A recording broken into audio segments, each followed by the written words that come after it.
Capítulo 9. Jesus entrou num barco e atravessou o mar até a cidade onde morava. Algumas pessoas lhe trouxeram um paralítico deitado numa maca. Ao ver a fé que eles tinham, Jesus disse ao paralítico: "Anime-se, filho. Seus pecados estão perdoados." Alguns mestres da lei disseram a si mesmos: "Isso é blasfêmia."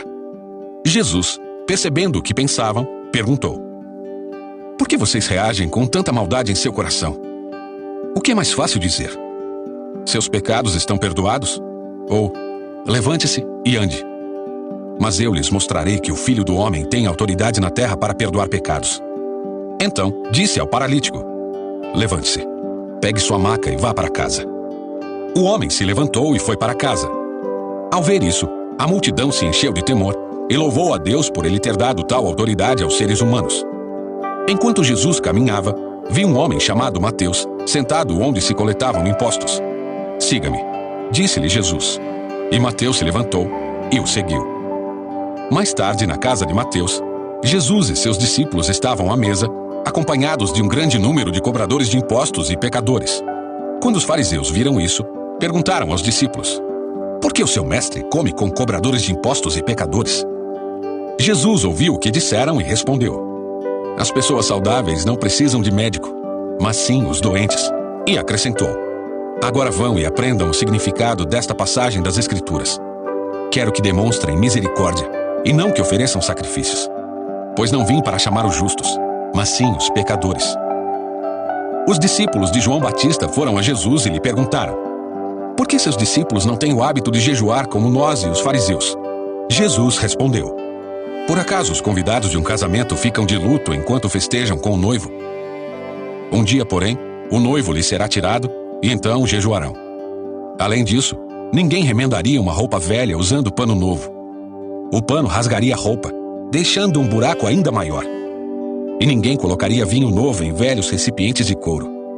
O couro se arrebentaria, deixando vazar o vinho, e os recipientes velhos se estragariam. Vinho novo é guardado em recipientes novos, para que ambos se conservem." Enquanto Jesus ainda falava, o líder da sinagoga local veio e se ajoelhou diante dele. "Minha filha acaba de morrer", disse, "mas se o Senhor vier e puser as mãos sobre ela, ela viverá." Então, Jesus e seus discípulos se levantaram e foram com ele. Nesse instante, uma mulher que havia 12 anos sofria de hemorragia se aproximou por trás dele e tocou na borda de seu manto, pois pensava: "Se eu apenas tocar em seu manto, serei curada." Jesus se voltou e, quando a viu, disse: "Filha, anime-se, sua fé a curou." A partir daquele momento, a mulher ficou curada. Quando Jesus chegou à casa do líder da sinagoga, viu a multidão agitada e ouviu a música fúnebre. "Saiam daqui", disse ele. "A menina não está morta, está apenas dormindo." Os que estavam ali riram dele. Depois que a multidão foi colocada para fora, Jesus entrou e tomou a menina pela mão, e ela se levantou. A notícia desse milagre se espalhou por toda a região. Depois que Jesus saiu dali, 2 cegos foram atrás dele, gritando: "Filho de Davi, tenha misericórdia de nós." Quando Jesus entrou em casa, os cegos se aproximaram e ele lhes perguntou: "Vocês creem que eu posso fazê-los ver?" "Sim, Senhor", responderam eles. Ele tocou nos olhos dos 2 e disse: "Seja feito conforme a sua fé." Então os olhos deles se abriram e puderam ver. Jesus os advertiu severamente: "Não contem a ninguém." Eles, porém, saíram e espalharam sua fama por toda a região. Quando partiram, foi levado a Jesus um homem que não conseguia falar porque estava possuído por um demônio. O demônio foi expulso e, em seguida, o homem começou a falar. As multidões ficaram admiradas.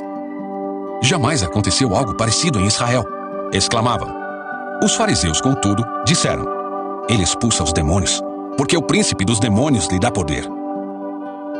Jesus andava por todas as cidades e todos os povoados da região, ensinando nas sinagogas, anunciando as boas novas do reino e curando todo tipo de enfermidade e doença. Quando viu as multidões, teve compaixão delas, pois estavam confusas e desamparadas, como ovelhas sem pastor. Disse aos discípulos: "A colheita é grande, mas os trabalhadores são poucos. Orem ao Senhor da colheita. Peçam que ele envie mais trabalhadores para seus campos."